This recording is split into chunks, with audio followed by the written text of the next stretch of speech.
Hi everyone, so this is Harish Basti and I'm back with another session on the topic that is metals and non. Now, आज के इस session में we are going to see some very interesting things.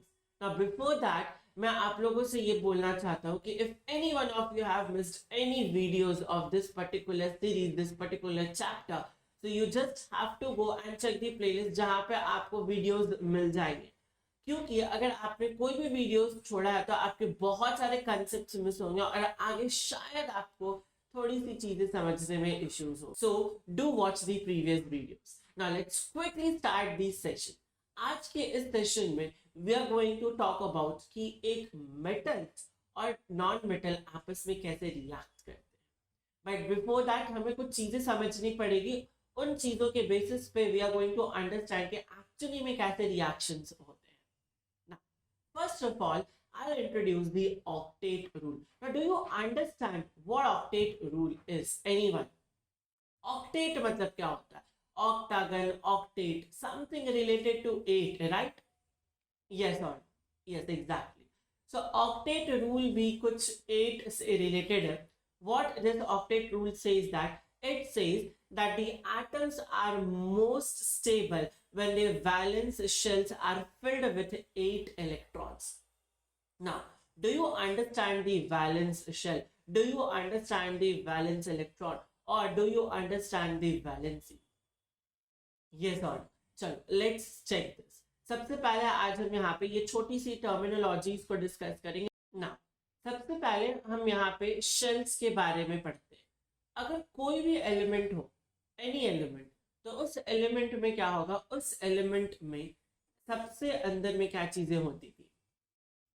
Nucleus. Exactly, अंदर में nucleus होगा और इस nucleus के अंदर हमारे पास क्या होंगे? न्यूट्रॉन्स होंगे और प्रोटॉन्स होंगे. क्लियर ना? अब क्या होता है कि इस न्यूक्लियस के चारों तरफ बहुत सारे शेल्स होते हैं. जो पहला शेल होता है उसको हम नेम देते हैं, दैट इज के शेल, राइट. अब जो दूसरा शेल होगा उसको मैंने नाम दिया एल शेल. क्लियर? पहला क्या हो गया? के, दूसरा क्या हो गया? एल. अगर जरूरत पड़े तो हम तीसरा भी बनाते हैं, that is M shell. And इस तरह से बहुत सारे शेल्स हमारे पास प्रेजेंट होते हैं. तो बेसिकली अभी हमें याद रखना है के, एल, एम, एन, राइट ना. अब यहाँ पे इन शेल्स में क्या होता है? इन शेल्स में होता है electrons. Let's suppose we are going to talk about, we are going to talk any element. कोई भी एक एलिमेंट ले लेते हैं. कौन सा? 1 से 20 के बीच में any element you want. Should we take Mg, magnesium. चलो, इस मैग्नीशियम के हेल्प से हम समझते हैं वैलेंसी क्या होता है, वैलेंस इलेक्ट्रॉन क्या होता है, ये सारी चीज. क्लियर? सो Mg का एटॉमिक नंबर हमें पता होना चाहिए and the atomic number for Mg is, who is going to tell me in the comment section. Yes, exactly 12 होता है. तो ये लो, मैंने यहाँ पे 12 लिख दिया. ठीक है.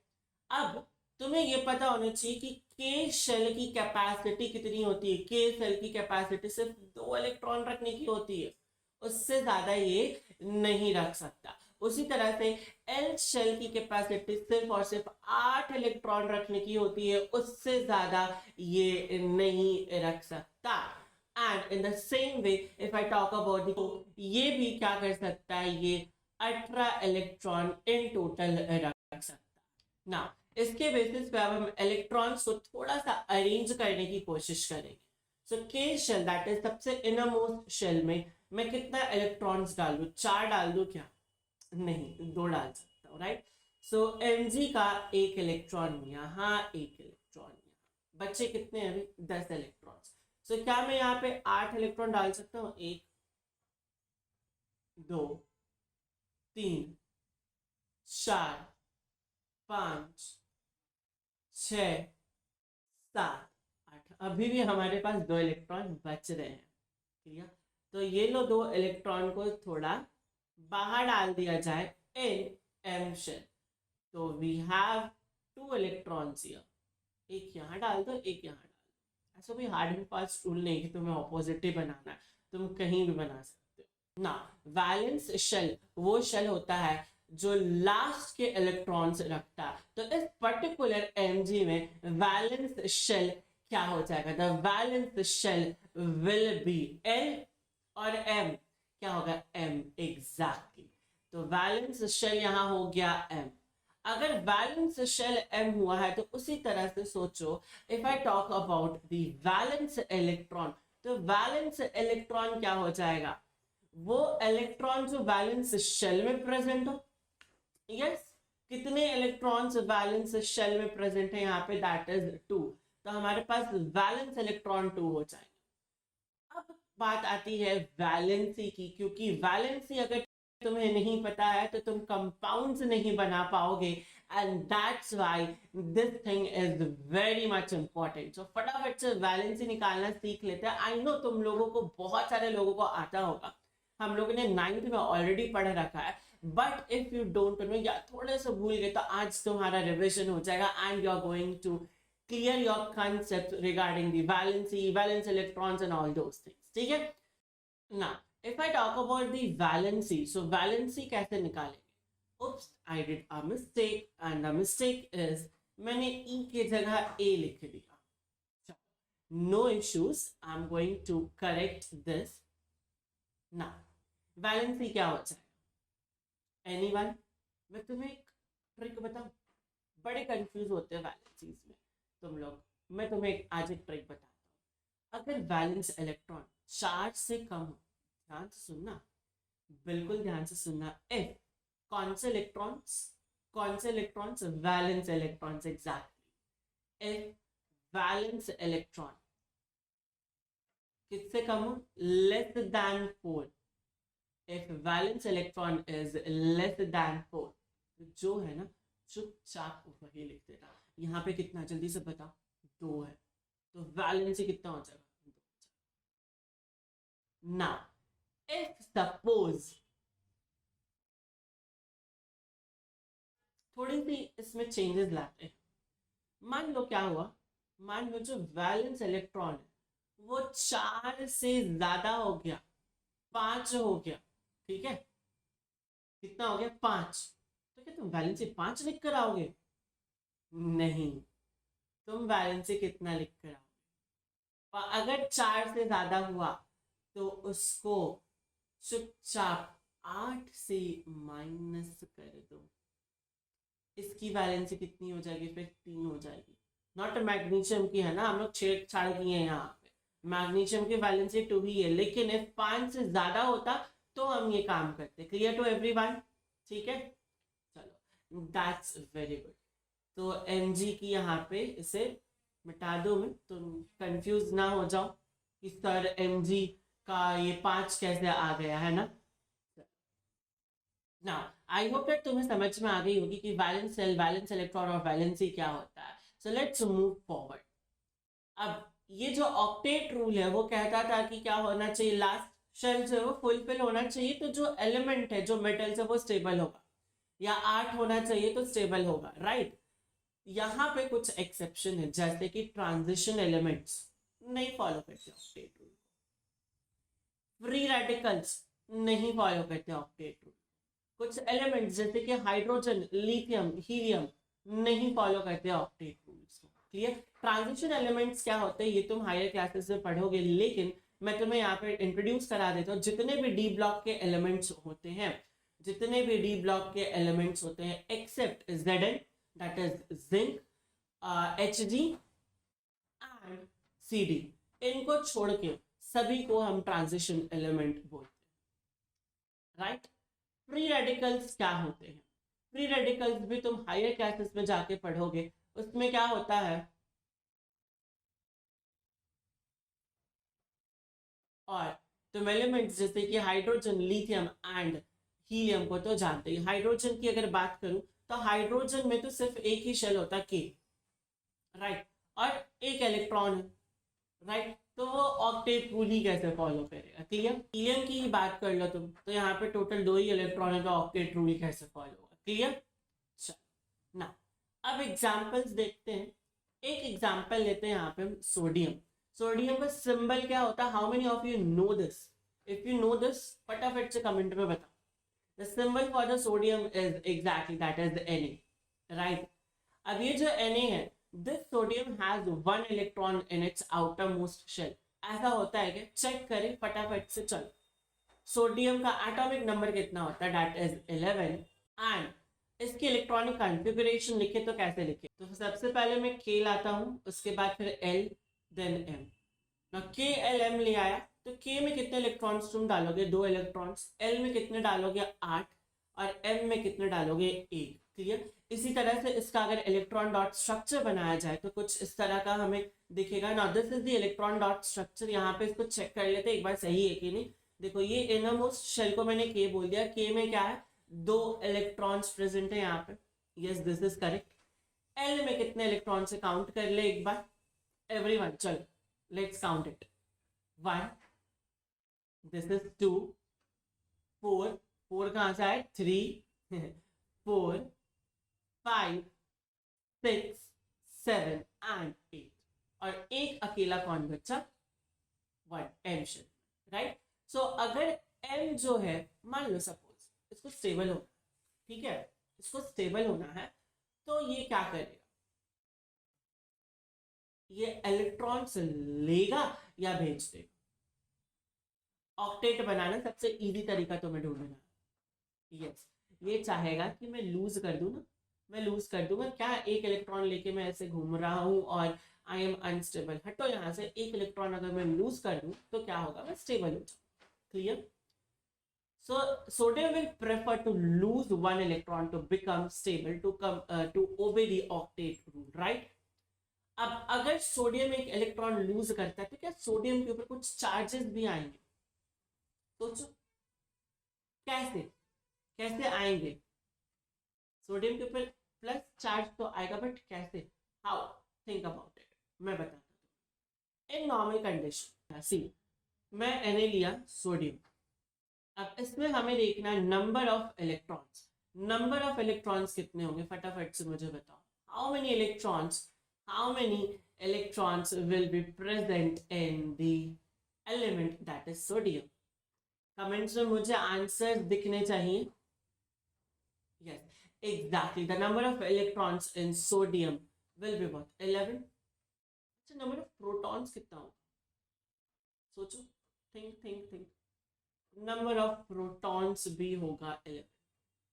ऑब्वियसली एक न्यूट्रल एलिमेंट होता कब है, जब इलेक्ट्रॉन प्रोटॉन बराबर हो तभी तो होगा, because electron has the negative charge and proton has the positive charge. अगर दोनों में से कोई एक भी कम ज्यादा होगा तो एलिमेंट में चार्ज आने लगेगा. एंड आई होप दैट तुम्हें इस बात से हिंट मिल गया होगा, क्योंकि जब सोडियम अपना स्टेबिलिटी कंप्लीट करना चाह रहा है, अपना स्टेबिलिटी को अटेंड करना चाह रहा है, तो वो लास्ट का एक इलेक्ट्रॉन निकाल देता है.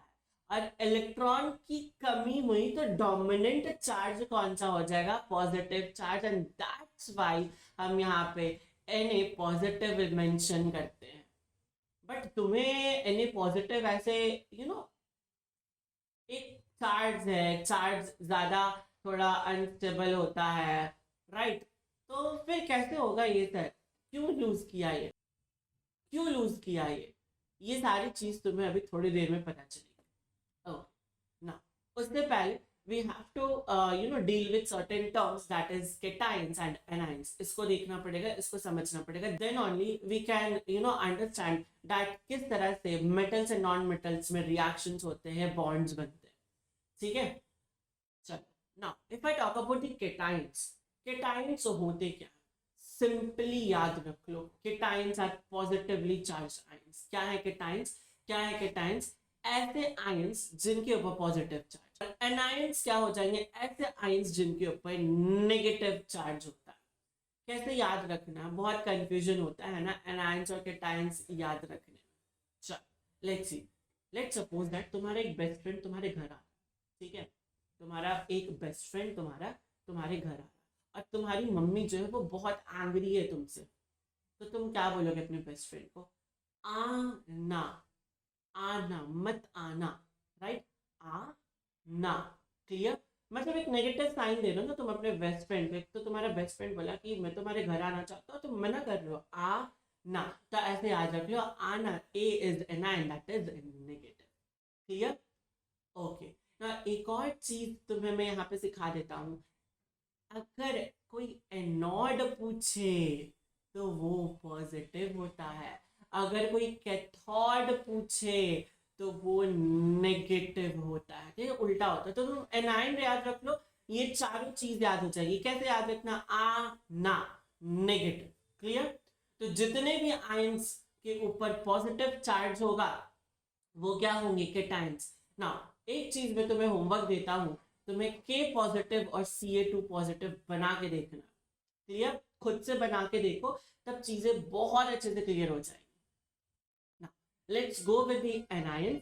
एनायंस क्या होते हैं? Obviously they are the negatively charge. अच्छा, बनते कैसे ये? जब एक इलेक्ट्रॉन गेन कर लिया जाए। बना के देखिए एक बार, कैटायंस तो हम लोगों ने बना के देख लिया, एनायंस भी एक बार बना लेते, राइट? Everyone ready?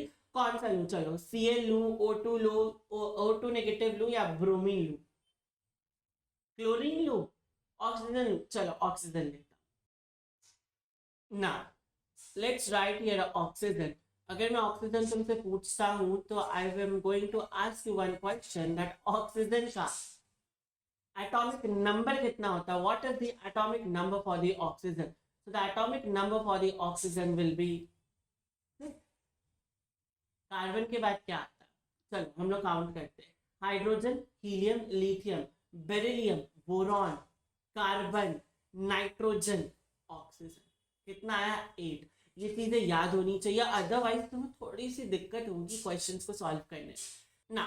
यहाँ पे हम ऑक्सीजन के बारे में चेक कर लेते हैं ना। If I talk about the oxygen, हमें एक चीज जरूर पता होनी चाहिए, उसकी एटॉमिक नंबर। अगर वो पता नहीं है तो फिर कैसे करोगे, राइट? कितना होता है एटॉमिक नंबर ऑक्सीजन का? जल्दी से बताओ सारे लोग कमेंट सेक्शन में। Exactly, the atomic number for oxygen will B 8। सो इसको हम अरेंज कर लेते हैं, लेकिन उससे पहले लेट्स राइट ये नंबर ऑफ इलेक्ट्रॉन्स कितने होंगे यहाँ पे ऑक्सीजन में। Yes, that is 8। और उसी तरह से अगर मैं बात करूं नंबर ऑफ प्रोटॉन्स की, तो नंबर ऑफ प्रोटॉन्स कितने होंगे ऑक्सीजन में? That will be also 8। अब फटाफट से इसके इलेक्ट्रॉनिक कॉन्फ़िगरेशन को लिख लेते हैं। एंड द इलेक्ट्रॉनिक कॉन्फ़िगरेशन जो है उसके लिए मैं 2 शेल अभी ले रहा हूं और इसमें हम इलेक्ट्रॉन्स को अरेंज करेंगे। के शेल की लिमिट कितनी होगी? एग्जैक्टली 2। एल शेल का लिमिट कितना होगा? 8। बट क्या हमारे पास 8 इलेक्ट्रॉन है? नहीं, 8 इलेक्ट्रॉन हमारे पास नहीं है, लेकिन हम यहाँ पे 6 इलेक्ट्रॉन्स रख सकते हैं। तो ऑक्सीजन को स्टेबल होने के लिए और कितना इलेक्ट्रॉन्स चाहिए होगा या देना होगा?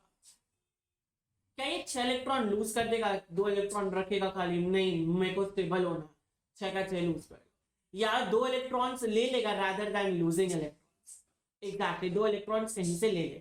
तो अगर 2 इलेक्ट्रॉन्स लिया तो क्या होगा? सो लेट्स राइट या ऑक्टेट रूल कंप्लीट करने के बाद क्या होगा यहाँ पे? तो इसके पास कुछ इस तरह के अरेंजमेंट्स होंगे। के में 2 शेल, एल में 8। सो इसके पास कुछ इस तरह के अरेंजमेंट्स होंगे, दैट इज के में 2 इलेक्ट्रॉन्स और एल में 8 इलेक्ट्रॉन्स। बट अगर मैं यहाँ पे नंबर ऑफ इलेक्ट्रॉन्स और प्रोटॉन्स की बात करूं तो क्या हो जाएगा? नंबर ऑफ इलेक्ट्रॉन्स तो यहाँ पे 10 हो जाएगा और नंबर ऑफ प्रोटॉन्स तो 8 का 8 ही रहेगा, क्योंकि प्रोटॉन्स जो है वो तो न्यूक्लियस के अंदर बैठा हुआ है एंड वी कांट इंक्रीज और decrease the number of protons. So क्या यहाँ पे -2 का चार्ज आ गया तुम्हारे पास? क्लियर?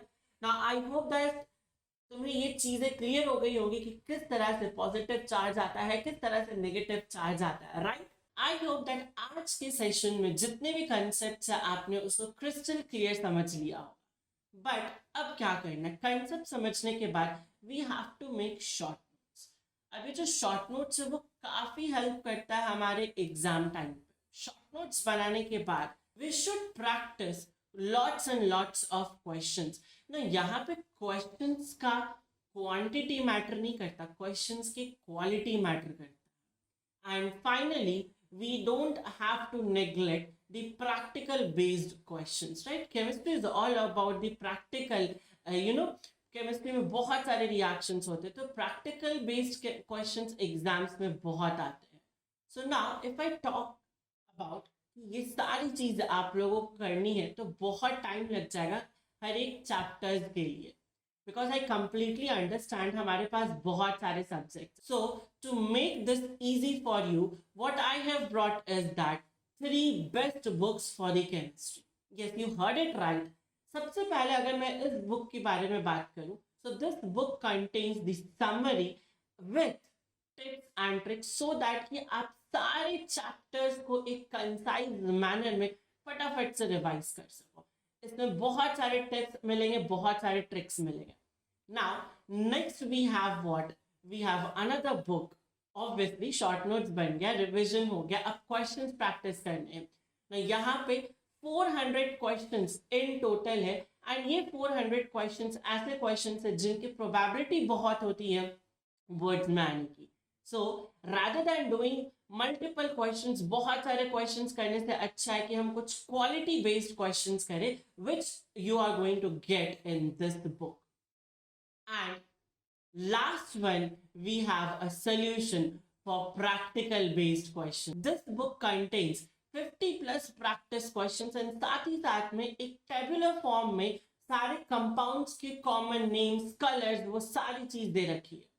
ना अगर आप ये तीनों बुक्स को, दैट इज शॉर्ट नोट्स पढ़ लिए, यू हैव सॉल्व 400 क्वेश्चंस और प्रैक्टिकल के क्वेश्चंस भी करके गए, so I can promise you that you can score 100% in your board exams.